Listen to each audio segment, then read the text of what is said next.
Hello everyone, this is Ayushi and I am back with Psychology lecture series for class 12.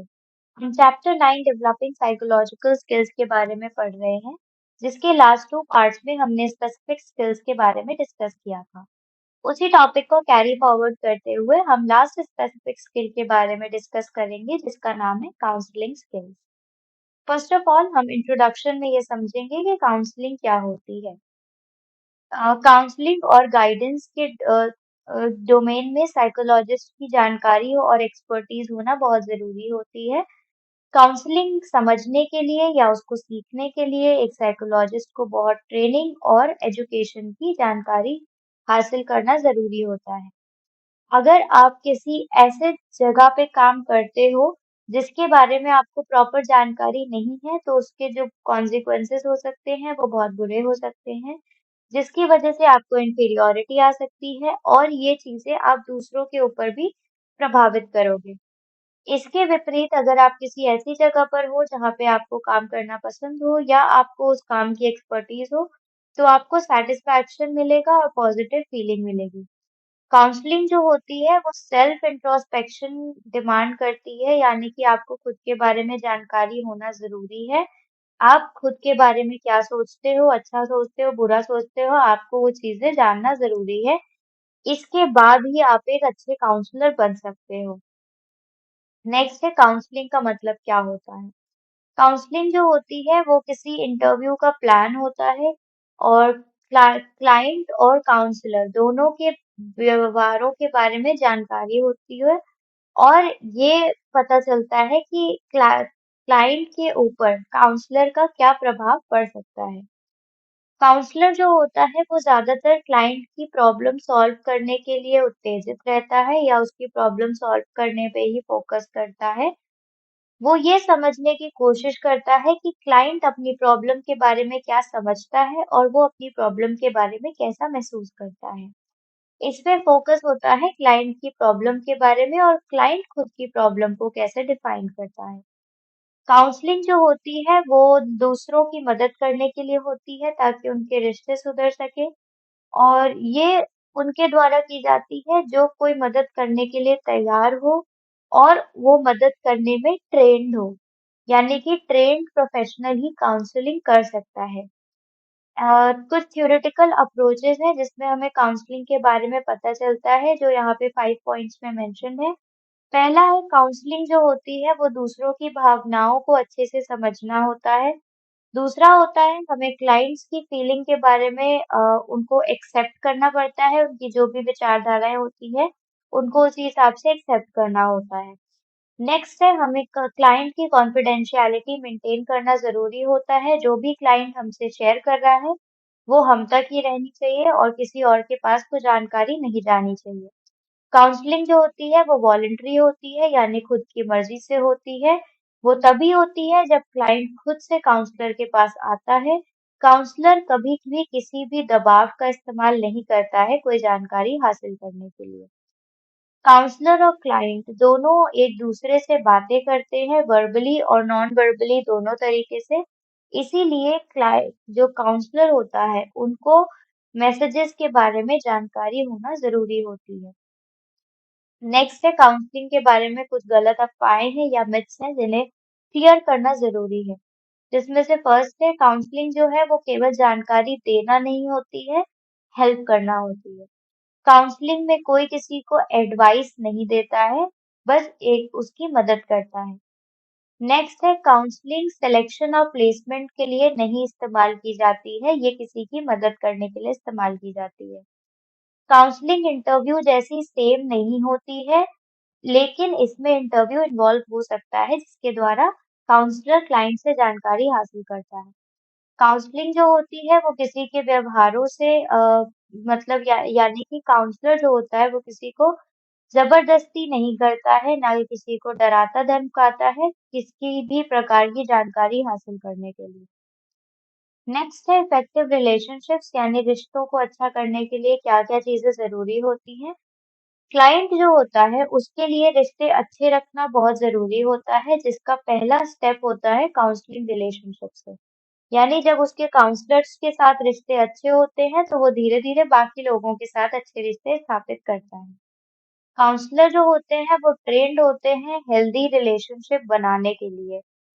Counselling हमेशा inclusive होती है, यानी कि ये हर चीज इंक्लूड करती है कि क्लाइंट का बिहेवियर कैसा होगा। क्लाइंट का जो बिहेवियर में चेंजेस आते हैं यानी उसके व्यवहार में चेंजेस आते हैं काउंसलिंग के बाद, वो कई तरीके से हो सकते हैं depending upon the client. Next है एक इफेक्टिव हेल्पर की क्या-क्या चीजें जरूरी होती है, यानी आपको अगर एक अच्छा हेल्पर बनना है तो उसमें आपको क्या-क्या चीजें जरूरी होती है। पहला होता है ऑथेंटिसिटी। ऑथेंटिसिटी में हम सेल्फ के बारे में जानेंगे।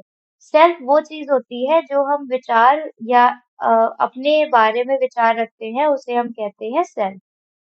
जो लोग होते हैं जो हमारे पास होते हैं वो हमारे बारे में इमेज फॉर्म करते हैं या हमारे लिए इमेज अपने मन में फॉर्म करते हैं और वो इमेज हमें बताते हैं कि वो हमारे बारे में क्या सोचते हैं। जो लोगों का जजमेंट होता है हमारे लिए हमें उनकी रिस्पेक्ट करना ज़रूरी होती है क्योंकि सबका जजमेंट अलग हो सकता है। ऐसा ज़रूरी नहीं है कि हम खुद के बारे में जो सोचते हैं वही दूसरा भी हमारे बारे में सोचता हो। लेकिन अगर हम खुद के बारे में जितना सोचते हैं वो दूसरों की सोच से मैच होता है, तो इसका मतलब होता है कि हम खुद के बारे में सेल्फ अवेयर हैं यानी हम खुद के बारे में जानते हैं। ऑथेंटिसिटी का मतलब होता है कि जब हमारे व्यवहार जो हम सोचते हैं वो दूसरों के सोच से मेल खाते हैं। तो जब ऑथेंटिसिटी अच्छी होती है या ऑथेंटिसिटी जब किसी हेल्पर में अच्छी होती है, वो खुद के बारे में जानता है तो वो दूसरे की मदद कर सकता है। नेक्स्ट है पॉजिटिव रिगार्ड फॉर अदर्स, यानी आपको दूसरों के लिए हमेशा पॉजिटिव रहना चाहिए, उनको एक्सेप्ट करना चाहिए, उनके साथ अच्छे रिश्ते बनाने चाहिए, उन्हें मौका देना चाहिए कि वो अपनी भावनाएं आपके सामने खुलकर बता सके। घबराहट और अनसर्टेनिटी जो होती है वो काउंसलर कम करता है क्लाइंट की फीलिंग्स को समझ के। पॉजिटिव रिगार्ड इन चीजों के द्वारा की जा सकती है। पहला है हमें दूसरे इंसान ने जो कहा है उसको अच्छे से रिस्पॉन्ड करना चाहिए। दूसरे के बारे में सोचना चाहिए, उनको अनकंडीशनली एक्सेप्ट करना चाहिए बिना किसी कंडीशन को लगाए। हमें दूसरे को मौका देना चाहिए कि वो अपनी भावनाओं को हमारे सामने अच्छे से व्यक्त कर सके, हमें उन्हें बीच में टोकना नहीं चाहिए। हमें किसी के सोच को अज़्यूम नहीं करना चाहिए कि हम क्या सोच रहे हैं, इसीलिए हमें खुलकर एक्सप्रेस करना चाहिए जैसी परिस्थिति होती है।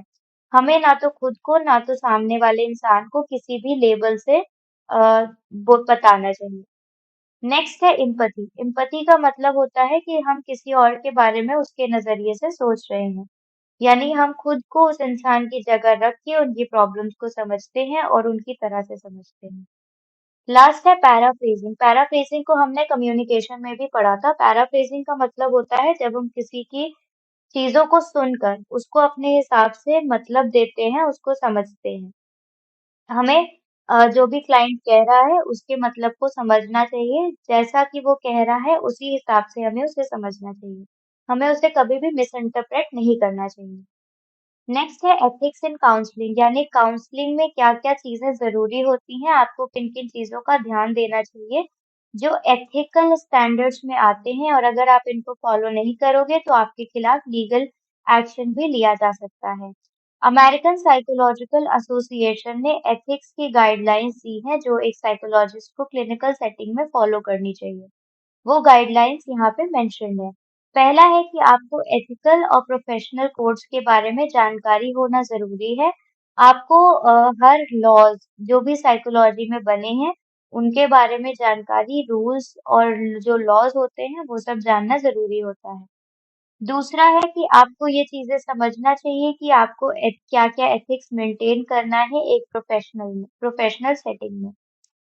नेक्स्ट है कि आपको खुद के जो आपके नज़रिए हैं और आपके जो व्यवहार है उनको उनके हिसाब से अपने एथिक्स को मेंटेन करना चाहिए।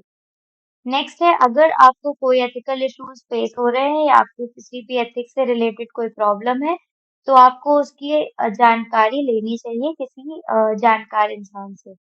लास्ट है आपको प्रॉपर प्रोफेशनल असर्टिवनेस फॉलो करना चाहिए यानी कि आपको प्रॉपर जानकारी होनी चाहिए, आप उसके बारे में खुलकर जानना चाहिए। इस टॉपिक के साथ हम इस चैप्टर के एंड पे आ गए हैं। अगर आपको इस टॉपिक से रिलेटेड या इस चैप्टर से रिलेटेड कोई भी डाउट्स या क्वेरीज है, तो आप अपने क्वेश्चंस कमेंट सेक्शन में ड्रॉप कर सकते हैं। साइकोलॉजी से रिलेटेड ऐसी ही एजुकेशनल वीडियोस के लिए गुरुकुल चैनल को सब्सक्राइब करना ना भूलें।